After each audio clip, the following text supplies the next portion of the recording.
চোখের হারাম থেকে নিজেকে রক্ষা করো, কারণ চোখের হারাম, চোখের গুনাহ তোমার হৃদয়কে মেরে ফেলবে।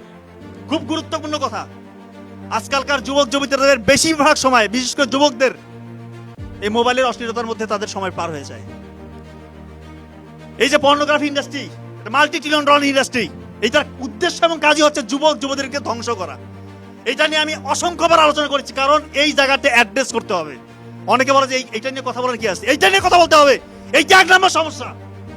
আমার কাছে হাজার হাজার যুবকরা ফোন দিয়ে কান্নাকাটি করে, এত ব্রিলিয়ান্ট মেরিটোরিয়াস স্টুডেন্ট ছিলাম, আজকে আমার মেধা শক্তি কাজ করতেছে, আমি যেটা পড়ি সেটাই ভুলে যাই।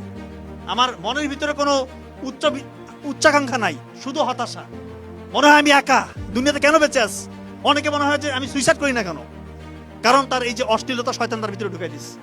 দয়া করে এই অশ্লীলতাটা ছাড়তে হবে। যদি সত্যিকার অর্থে যে কোনো স্টেজে আপনি সম্মান পেতে চান, আপনাকে অশ্লীলতা ছাড়তে হবে।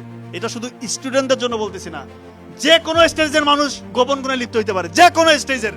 অনেকে আছে বৃদ্ধ বয়সে গোপন গুণে লিপ্ত থাকে, তার জন্য করুণ পরিণতি।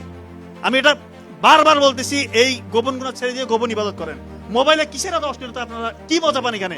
শয়তান এখানে মজা দিয়েছে। আলটিমেটলি বিয়ের পর বাস্তব জীবনে আপনারা মজা পাবেন না, বিয়েগুলোর সংসারগুলো টিকবে না।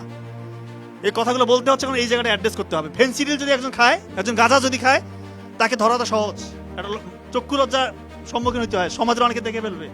আর এমন মোবাইল ঘরের কোণে একা বসে কি করছে কেউ জানে না, এক আল্লাহ ছাড়া কেউ দেখে না, এমন সিস্টেম চালু করে দিয়েছে। আর বেশিরভাগ যুবকরা এই নেশার মধ্যে, এই ফাঁদে পড়ে গিয়ে আজকে অসহায়, কোথায় যাবে কোনো দিক, মানে কোনো তার দিশা খুঁজে পাচ্ছে না যে কে আমাকে এখান থেকে উদ্ধার করবে।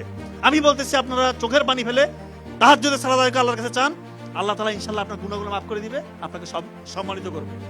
মানুষ ফেরেশতা না, এই জিনিসটা মনে রাখবেন। কেউ ফেরেশতা না, মানুষ ভুল করতে পারে, কিন্তু আপনি ভুল থেকে যদি উঠে দাঁড়াতে না পারেন, তাহলে তো ভাই হইল না।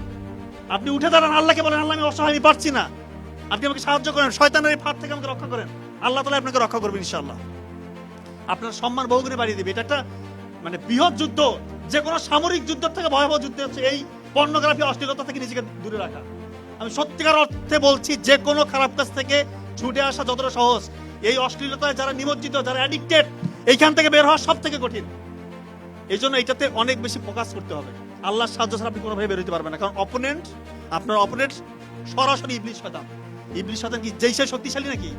ওই আমেরিকা ইসরায়েলের সাথে পারতেছে না, আর ইবলিস শয়তান হচ্ছে তাদের আব্বার আব্বা, এত শক্তিধর। তো তার সাথে পারবেন এমনি, মানে এমনি রাত হইলে তো আপনাদের মাথা খারাপ হয়ে যায়। এই জন্য বলতেছি, এটা ছাড়েন, আল্লাহ তাআলা সম্মান